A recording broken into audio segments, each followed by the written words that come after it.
Hola, ¿cómo están amigos del conversatorio? Este es el siguiente episodio de esta, digamos, serie o de este conjunto de episodios relacionados con el remanente escatológico. Y en el anterior nos habíamos quedado platicando, pastor, también estoy con el pastor Israel Robles, igual que en el anterior. Nos habíamos quedado platicando, pastor, sobre esta experiencia que narra Apocalipsis capítulo 10, la experiencia dulce y amarga. Se había descrito que en la experiencia dulce era que el ángel había entregado un mensaje especial a Juan, explicándole que ese mensaje iba a ocasionar esta dulzura en quien se encargará de estudiarlo y Si de me permites, predicarlo. voy a leer los textos. Adelante. En Apocalipsis 10, 8 al 10 dice lo siguiente. La voz que oí del cielo habló otra vez conmigo y dijo, ve y toma el librito que está abierto en la mano del ángel que está en pie sobre el mar y sobre la tierra. Y fui al ángel diciéndole que me diese el librito y él me dijo, toma y cómelo, y te amargará el vientre, pero en tu boca será dulce como la miel. Entonces tomé el librito de la mano del ángel y lo comí, y era dulce en mi boca como la miel, pero cuando lo hube comido, amargó mi vientre.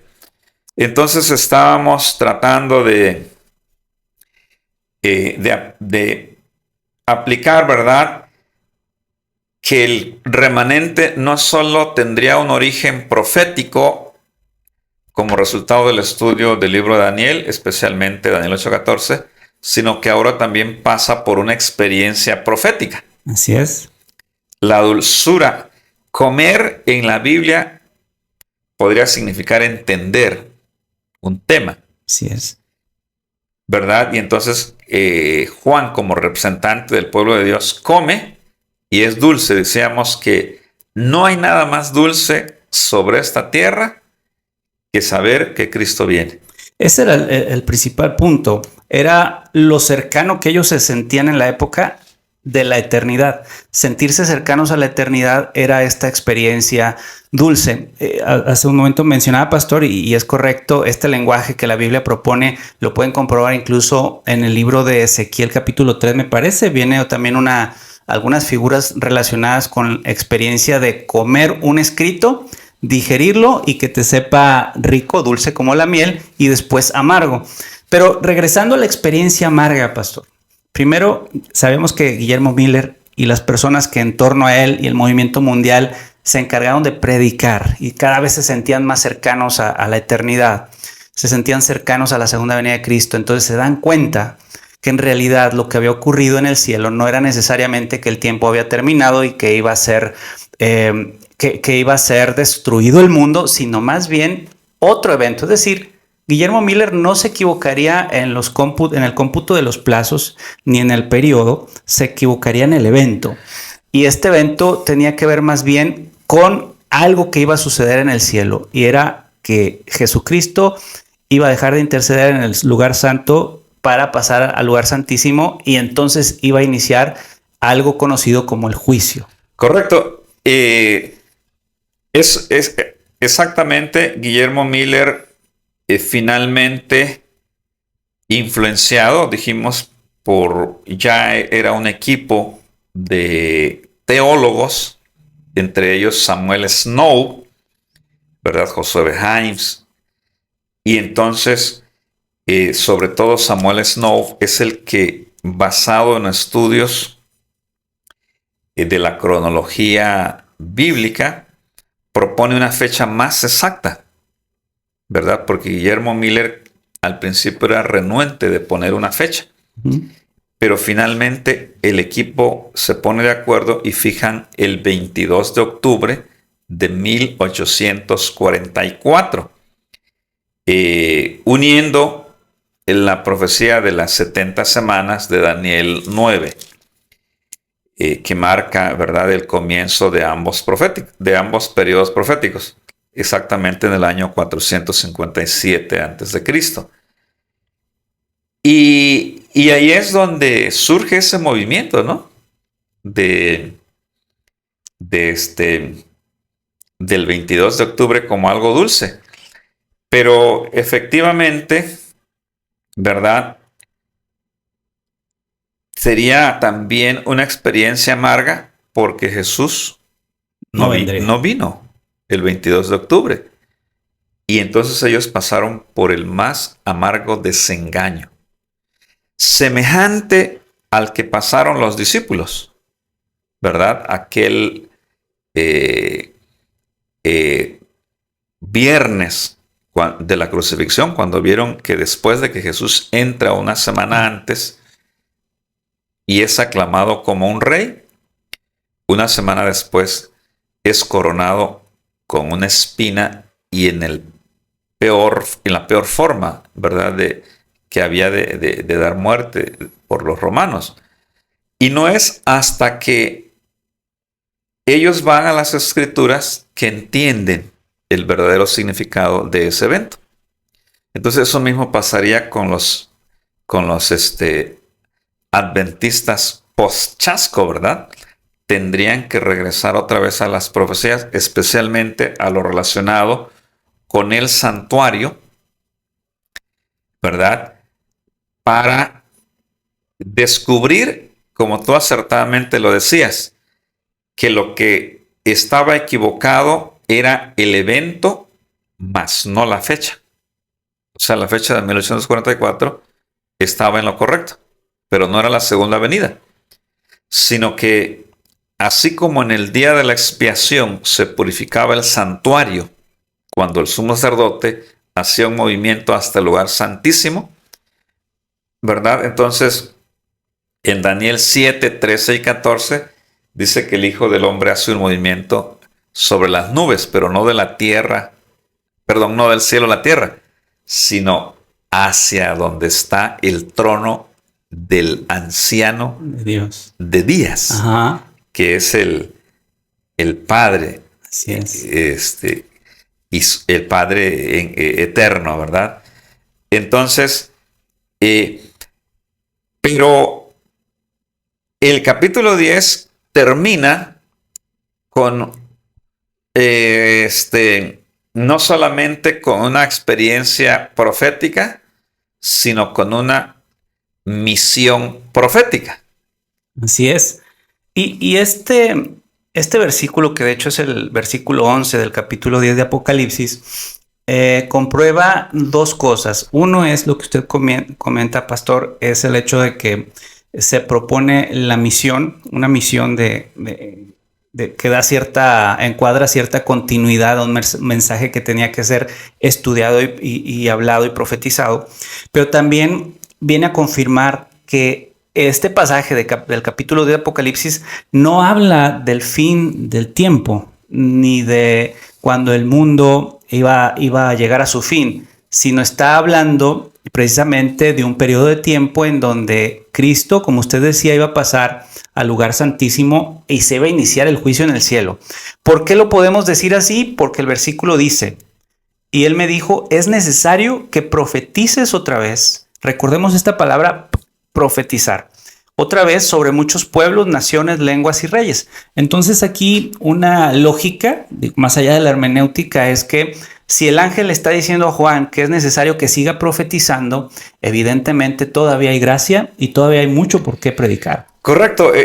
Quizás los adventistas de mediados del siglo XIX pensaban que ya el mensaje de la segunda venida había llegado a todo el mundo, porque decíamos, ¿verdad?, que en Estados Unidos había inmigrantes de todo el mundo. Pero el ángel parece decirle, ¿verdad?, señores, este movimiento apenas está empezando. Ustedes van a formar un movimiento, ¿verdad?, que se le va a llamar el remanente más adelante, que va a tener un mensaje que más adelante está presentado en Apocalipsis 14, el mensaje de los tres ángeles, y que ese mensaje tiene que ser llevado, como dice ahí, a toda nación, tribu, lengua y pueblo. Así es. Entonces, así es como podríamos decir que Apocalipsis 10 ha presentado el remanente. Pero de ahí en adelante, Apocalipsis 11 12, 13 y 14 van a ir adicionando otras características de este remanente escatológico. ¿Qué te parece si damos ahora un... Sí, precisamente la interconexión con el capítulo 11. Correcto. El capítulo 11, si lo podemos leer, es prácticamente una continuidad, al menos el versículo 1, sí, se puede leer continuamente, dice, es necesario que profetices el 10:11 y luego el 11:1 dice, entonces me fue dada una caña semejante a una vara de medir y se me dijo, levántate y mide el templo de Dios y el altar a los que adoran en él. Pero el patio que está fuera del templo déjalo aparte y no lo midas, porque ha sido entregado a los gentiles y ellos hollarán la ciudad santa 42 meses, que hay un periodo profético.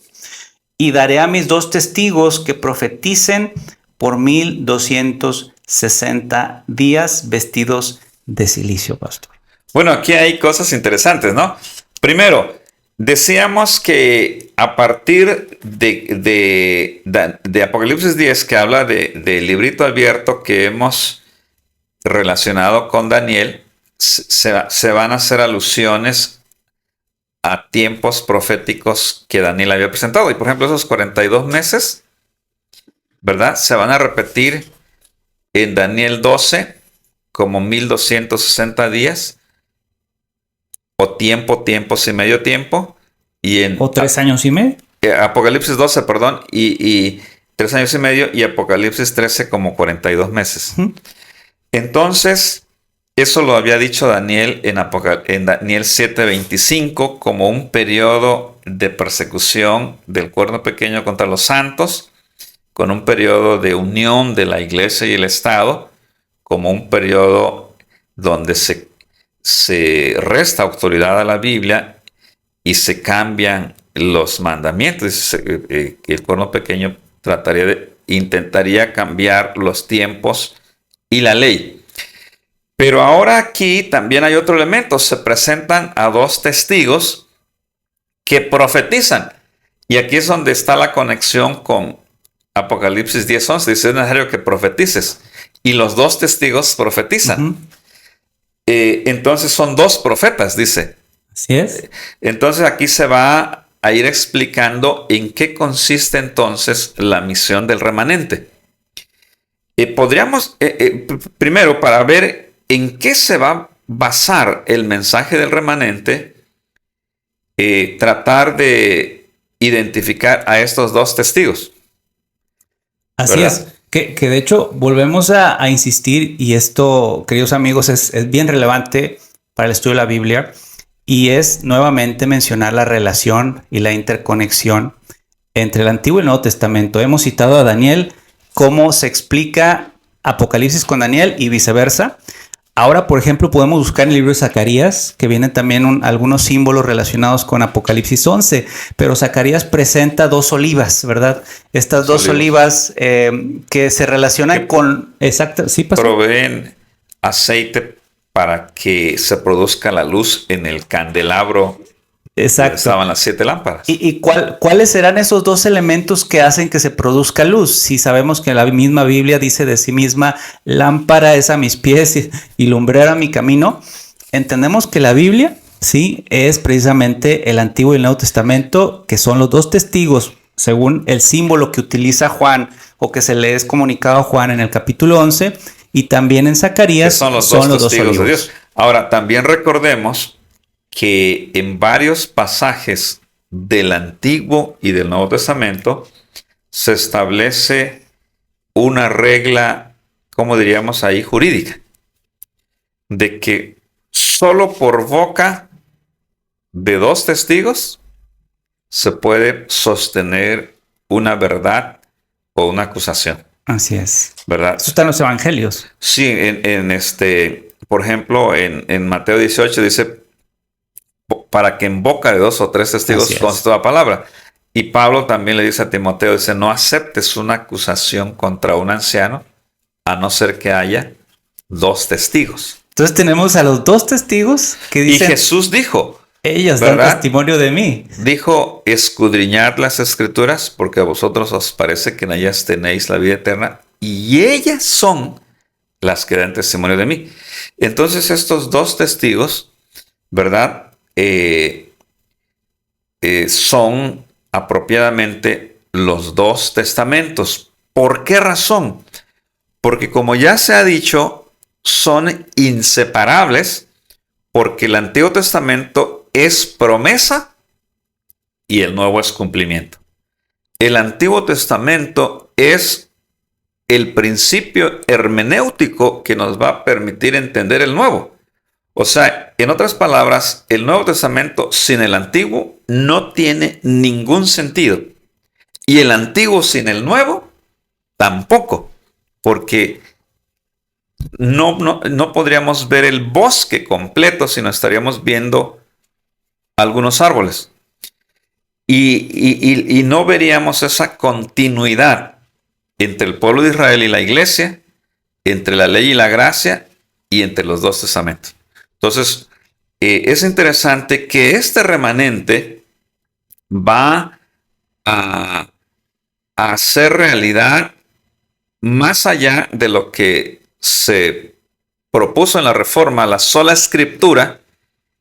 El remanente va a ir a la tota escritura, que es muy diferente, porque la sola escritura es muy famosa, ¿verdad? La declaración de Lutero en la dieta de Worms. Ajá, de las 5 solas. Ajá. Cuando se le emplaza a que se retracte de lo que escribió en sus libros, porque le ponen sobre la mesa en Worms, en Alemania, en los libros que él había escrito y le piden que se retracte. Y entonces su famosa respuesta que da origen realmente a la Reforma es: si me prueban con la escritura que estoy en un error, me retracto.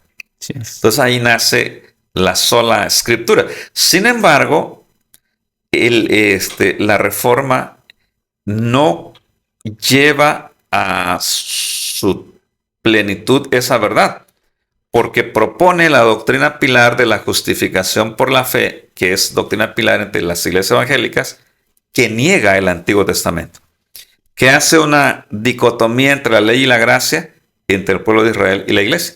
Entonces, este remanente que está surgiendo aquí tiene que recuperar, ¿verdad? Un mensaje basado en ambos testamentos. Así es. Qué interesante y cuánto sentido nos hace esta interconectividad entre ambos testamentos. Y de ahí también subyace la idea de que empezaron a introducirse al menos 3 problemas, los problemas que ya comenzó usted a identificar, pastor. Uno es que había un problema con la interpretación correcta de la justificación por la fe. Otro es, por mencionar un ejemplo, la interpretación de la inmortalidad del alma. Y otra es también el tema del sábado, que si tú no utilizas de forma continua o de forma integral la explicación del Nuevo Testamento con el Antiguo Testamento, pues esto va a generar... Abres la puerta a un sinnúmero de interpretaciones. Exacto, se va a romper un contexto adecuado y un marco adecuado de estudio. Cualquiera que haga eso se va a colocar en una encrucijada donde no va a tener salida. Y es precisamente lo que ocurre, regresando al pasaje, pastor, y esta expresión, que los 2 testigos estaban profetizando vestidos en saco de cilicio, dicen algunas versiones en saco, es decir, saco o cilicio es un símbolo de luto, que estaban profetizando dentro bajo presión de un periodo latente incluso de pena de muerte y persecución. Y esto nos está llevando también a este periodo que está entre el año 538 y 1798, en donde se levanta la persecución contra aquellos que están en contra del status quo de la época. ¿Cuál era el status quo de la época?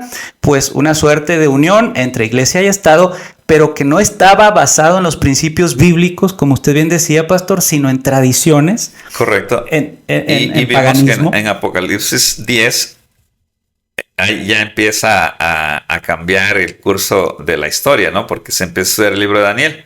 Pero desafortunadamente el tiempo nos ha alcanzado y tenemos que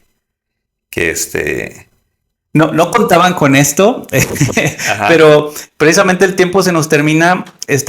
Recuerden, estamos cerrando este episodio, pastor, hablando de la expresión vestidos en saco de los dos testigos, y vamos a retomar el siguiente episodio de esta misma temporada de Descubriendo el Remanente Escatológico en el siguiente episodio. ¿Le parece, pastor?